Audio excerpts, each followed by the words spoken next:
I'm Kelly Bratz. I'm the school social worker. I work here at Waukesha West and also at Prairie Elementary School. Okay, our first question for you is, why do you think students get bullied? Students that are perceived as weak or as shy a lot of times get bullied because the kids who are doing the bullying don't think that the student that they're bullying will stand up for themselves so they can get away with it. And I think the students, I don't know if this is really the question, but the students who are doing the bullying, either they are trying to act cool in front of friends, or they are feeling some kind of weakness themselves, and so it's easier to strike out against somebody else rather than having somebody see that in you and strike first, and then people won't notice your own issues. Okay, how does bullying affect kids? Different kids handle it different ways. But like the worst case scenario is that we have students who consider suicide, or who are depressed, or who have anxiety about coming to school. If school is a place where you're being bullied, you might want to avoid school because you get bullied here. So then you could have school attendance issues. You're not coming to school because you're trying to avoid the bullies. Your grades start to drop. Your attendance gets you in trouble. You start to have all these other problems that can build up on top of it. Okay. How long do you think it takes kids to heal after they've been bullied?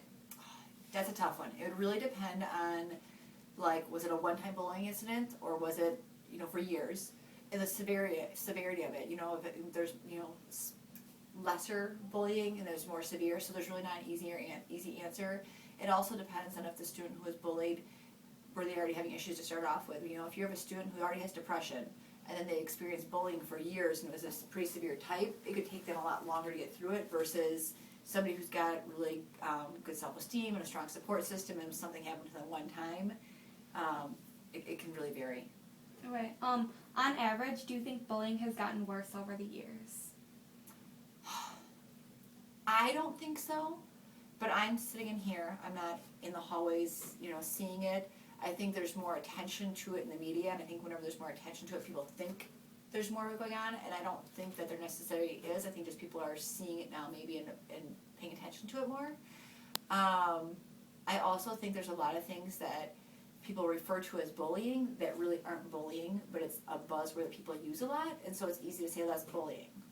Okay, and then our last one was about any stories that you had. Oh, sure. Oh boy.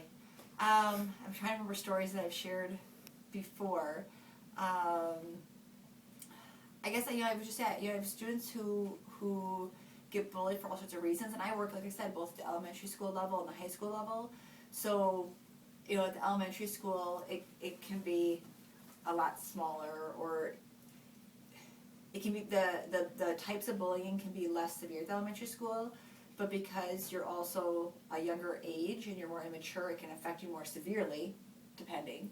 At the high school, though, I have had, especially with our minority students, I've had students who have reported to me that kids will walk by them and knock their books out of their hands and tell them they shouldn't come to the school. I've had students who've gotten made fun of for their grades, for their intelligence, for their the clothing they wear, for how they look. Really, anything you could probably think of, they've gotten made fun of for it. And I have had students who have ended up in the hospital because of these things. I think the kids who are doing the bullying behavior don't think it's that big of a deal, and sometimes they don't even realize that what they're doing maybe is bullying.